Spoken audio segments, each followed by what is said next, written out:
इस नए साल पे सभी देशवासियों काशी वासियों को बहुत बहुत हार्दिक शुभकामनाएं। मैं doctor Minhaj Hussain, Minhaj child nursing care Varanasi से। आज हम बात करेंगे बच्चों के मेंटल हेल्थ के बारे में। बच्चों का मेंटल हेल्थ का क्या महत्व है, और हम देखेंगे कि जो दुनिया के सबसे खुशहाल देश हैं और अदर कंट्रीज़ हैं, वहाँ के बच्चों के पालन पोषण पे क्या फ़र्क है। ये एक बहुत ही महत्वपूर्ण टॉपिक है, क्योंकि बच्चों का जो ब्रेन होता है, जन्म से 5 से 8 साल तक बच्चों का ब्रेन डेवलपमेंट होता है। तो उस समय जो है बच्चों के ब्रेन में सुनने का, बोलने का सुनने से, जो भी देखते हैं, जो भी चीज़ें एक्सपीरियंस लेते हैं, उसी पैटर्न में बच्चों का दिमाग डेवलप होता है। जितना बेहतर उनका ब्रेन का डेवलपमेंट होता है, फुल पोटेंशियल में ब्रेन डेवलप हो जाता है, तो उनका लेटर लाइफ में देखा गया है कि उतना अच्छा परफॉर्मेंस रहता है। हेल्थ में, एजुकेशन में, कोई भी फील्ड में हो तो उनका परफॉर्मेंस ज़्यादा बेहतर रहता है। तो हमने एक स्टडी किया, बहुत से रिसर्च किया, बहुत सारे पेपर्स पढ़े, उसमें देखा कि जो दुनिया के नंबर 1 देश है वो डेनमार्क है, फिनलैंड है। तो वहाँ पे और हमारे देश के और अदर कंट्री, जैसे हमारा देश खुशहाली के देशों में काफ़ी नीचे है, 139 पोजीशन है, और डेनमार्क, फिनलैंड वो हमेशा से कई सालों से लगातार वो नंबर 1 पे आते हैं।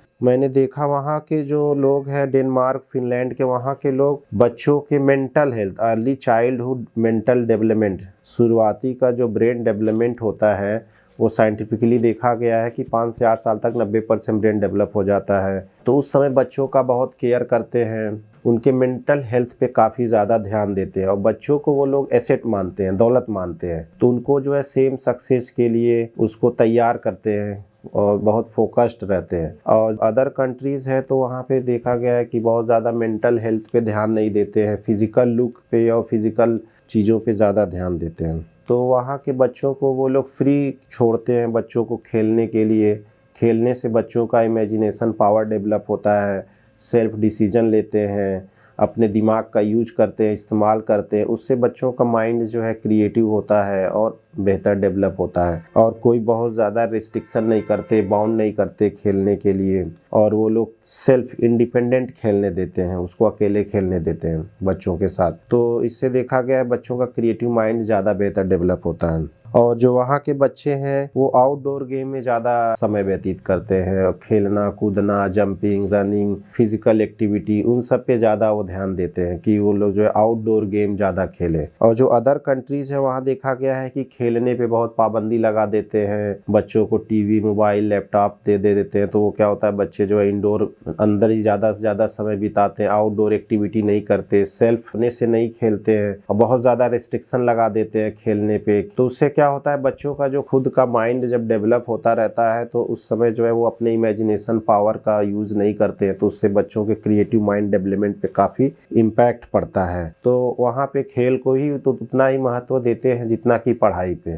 लेकिन अदर कंट्री में देखा गया है कि केवल बच्चों को करियर ओरिएंटेड ही उसको जो है वो करते हैं। अगर वो पढ़ने में अच्छा है तो अप्रिसिएट करेंगे, पढ़ने में नहीं अच्छा है, अदर एक्टिविटी में अच्छा है, अदर एक्टिविटी में परफॉर्मेंस अच्छा है, तो उसको प्रोत्साहन नहीं देते। तो बच्चा जो है डिमोटिवेट हो जाता है। अगर पढ़ने में वो अच्छा नहीं है, खेलने में अच्छा है, बोलने में अच्छा है, अदर एक्टिविटी में अच्छा है, तो उसको ध्यान नहीं देते, हम लोग अप्रिसिएट नहीं करते हैं। तो बच्चा सोचता है कि मैं बहुत पीछे हूँ, मैं और बच्चों से पीछे हूँ, मैं अच्छा नहीं कर पाऊँगा। तो बच्चों के माइंड पे एक निगेटिव इम्पैक्ट पड़ता है। जितना ज़रूरी पढ़ाई है उतना ही ज़रूरी बच्चों के लिए खेल भी है। एक दूसरा जो बहुत इंपॉर्टेंट पॉइंट है, सक्सेस फेल्योर का महत्व। ऊंच नीच, अप्स एंड डाउन, ये कुदरत का नियम है, वो लगा रहेगा, हमेशा से रहता है अप्स एंड डाउन। तो वो लोग अपने बच्चों को फेल्योर को भी मैनेजमेंट करना सिखाते हैं कि फेल हो गए तो उसमें पेशेंस रखना है, सब्र रखना है, और उसमें अपनी गलतियों को ढूंढना है, फिर उससे जो है उबर के निकल के आना है। तो उससे क्या होता है, बच्चे जो है और स्ट्रांग बनते हैं, उनका मेंटल हेल्थ और स्ट्रांग होता है। लेकिन अदर कंट्रीज़ में देखा गया है, और हमारे कंट्रीज़ में काफ़ी देखा गया है कि ज़्यादातर वो सक्सेस जो होते हैं उसको प्रोत्साहन बहुत ज़्यादा देते हैं, और जो फेल्योर होते हैं उसमें बच्चों को जो है प्रोत्साहन नहीं मिलता है, उनको डीमोटिवेट कर दिया जाता है, बार बार स्कोल्डिंग किया जाता है।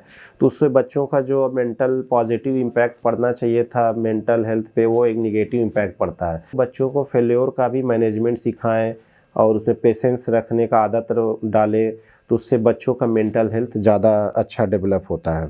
यहाँ पे ज़्यादातर देखा गया है कि वो केवल जो है पढ़ाई के लिए फोकस करते, पढ़ो पढ़ो पढ़ो पढ़ो। बच्चे को लगता है कि पढ़ाई के अलावा कोई चीज़ इम्पॉर्टेंट नहीं है, जबकि बच्चों का केवल जो ब्रेन डेवलपमेंट होता है मल्टी डायमेंशन में ब्रेन डेवलप होता है, चारों तरफ एरिया में। उसको बोलना भी है, सुनना भी है, सीखना भी है, देखना भी है, तो चारों एरिया में ब्रेन डेवलप होता है। तो हम लोग क्या करते हैं, उसको डांट डांट के केवल पढ़ो पढ़ो, तो उससे का माइंड एक ही तरफ केवल कैरियर बेस्ड ही हम लोग फोकस्ड हो जाते हैं कि पढ़ाई में अच्छा रहे, पढ़ाई में अच्छा रहे। तो जो कि वो बच्चों के उस पर निगेटिव इम्पैक्ट डालता है। उनको पढ़ाई के साथ साथ उनको हर चीज़, छोटी छोटी चीज़ें, फेल्योर है, सक्सेस है, सबका प्रोत्साहन करें। अगर बच्चा अदर एक्टिविटी में भी अच्छा है, खेलने में अच्छा है या कोई और चीज़ों में भी अच्छा है, तो उसका भी प्रोत्साहन करें।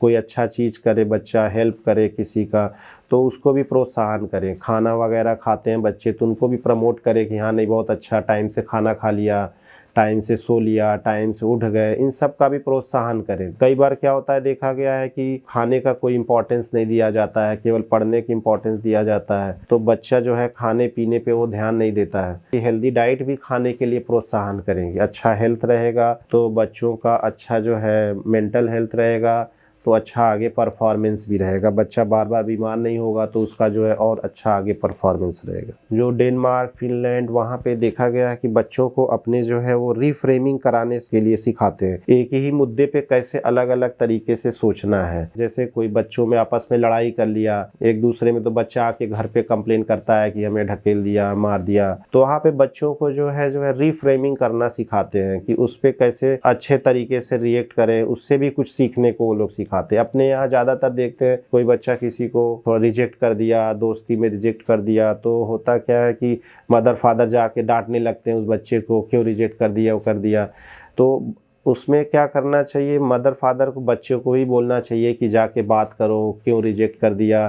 तो उससे बच्चों का जो है डिस्कशन करने का, बोलने का, समझने का, ब्रेन की जो क्षमता होती है, पावर होती है, वो डेवलप होती है। अगर जिस घर में फैमिली ड्रामा है, लड़ाई है, झगड़ा है, छोटी छोटी बातों पर गुस्सा करना, वो करना, तो उसका बच्चों के मेंटल हेल्थ पे निगेटिव इम्पैक्ट पड़ता है। और वहाँ के लोगों में देखा गया कि वो लोग एकजुटता के साथ रहते हैं, कोई भी प्रॉब्लम है, समस्या है, डिस्कस करके सुलझाते हैं। और दूसरी चीज़, बच्चों से जो है दूरी बना कर, अगर कोई प्रॉब्लम भी है तो वो बच्चों से दूरी बना के वो चीज़ें अपना डिस्कस करते हैं वो। तो अगर हम इन सब चीज़ों को, छोटी छोटी चीज़ों को ध्यान दें, तो बच्चों के एक मेंटल हेल्थ पे एक पॉजिटिव इम्पैक्ट पड़ेगा, जिससे बच्चों का ब्रेन का डेवलपमेंट जो होगा फुल पोटेंशियल में होगा। अपने फुल पोटेंशियल में होगा, वो सक्सेस को भी मैनेज कर सकता है, फेल्योर को भी मैनेज कर सकता है। जब वो बच्चा मेंटली स्ट्रांग रहेगा तो वो ऑटोमेटिक अपने करियर में कुछ ना कुछ अच्छा बेहतर कर लेगा, अपने हेल्थ का भी ध्यान रखेगा, अपने करियर का भी ध्यान रखेगा, अपने फैमिली का भी ध्यान रखेगा। मदर फादर फैमिली में भी बॉन्डिंग इससे डेवलप होता है, तो वो लेटर लाइफ में एक जो है सक्सेसफुल एडल्ट बनते हैं। जो बच्चे मेंटली स्ट्रांग होते हैं तो वो आगे चल के काफ़ी बड़ा काम करते हैं। Thank you.